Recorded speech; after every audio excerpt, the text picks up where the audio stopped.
యేసుప్రభు వారు సిలువ మీద పలికిన 7 మాటల్లోని ఆంతర్యాన్ని సామాన్యంగా అర్థం చేసుకోవడానికి ప్రయత్నం చేద్దామా? మొదటి మాట, తండ్రి వీరేం చేయుచున్నారో వీరెరుగరు గనుక వీరిని క్షమించమని పలికారు.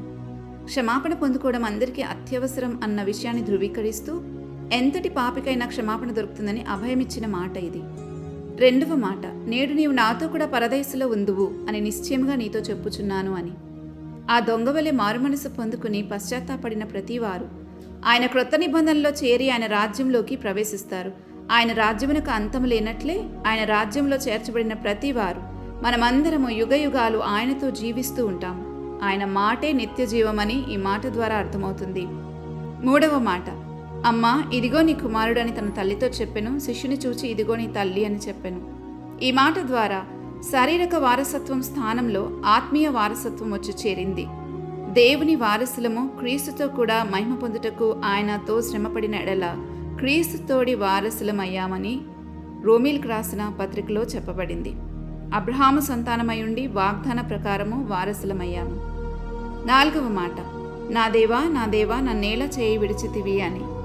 దేవుని మీద తిరుగుబాటు చేయటం వలన విడవబడి దుఃఖాక్రాంతులమైన మన చేయి తీసుకుని వెళ్ళి తండ్రి చేతిలో పెట్టడానికై మన తిరుగుబాటుకు అవిధేయతకు సంబంధించిన శిక్షనంతటిని తన మీద వేసుకుని విడవబడిన వాడయ్యాడు. ఐదవ మాట, దప్పిగొనుచున్నాను అని పలికారు. ఈ లోకం కొరకు తన రక్తమంతా ధారపోసి ఎండిన స్థితిలో దప్పిగొనుచున్నానని పలికారు. ఇక మీదట భూమి మీద ఏ ఆత్మ దప్పిగొనకూడదు అని. తన యందు విశ్వాసముంచువారు ఎప్పుడు దప్పిగొనరు అని చెప్పారు. ఎందుకంటే ఆయన మన కడుపులో నుండి జీవజల నదులను ప్రవహింపచేయడానికి మనం పొందవలసిన మరణం తాను పొంది మనల్ని మరణభయం నుంచి విడిపించారు. ఆరవ మాట, సమాప్తమైనదని పలికారు. లేఖన ప్రకారం, ప్రవచనాల ప్రకారం, ధర్మశాస్త్ర గ్రంథంలోనూ కీర్తనల గ్రంథంలోనూ క్రీస్తుని గురించి పలకబడిన ప్రతి మాటను నెరవేర్చి సమాప్తం చేసి మనకు ఆత్మ తిరిగి జన్మింపచేయడం మొదలుపెట్టారు.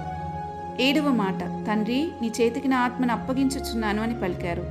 ఒక బలి అర్పణ చేత సంపూర్తి చేసి ఒక పర్ఫెక్ట్ సాక్రిఫైస్ని చేసి తన ఆత్మను తండ్రి చేతికి అప్పగించారు. అది నేడు మనకివ్వబడిన ఆత్మ. ఇప్పుడు తండ్రి చెప్తున్నారు, క్రీస్తు ఆత్మ లేని వారు వాడాయన వారు కాదు అని. ఎందుకంటే దేవుని నీతిని సంపూర్ణంగా నెరవేర్చిన క్రీస్తు ఆత్మ ఇది అని. నిన్ను నన్ను శిక్ష నుంచి తప్పించిన ఆత్మ ఇది.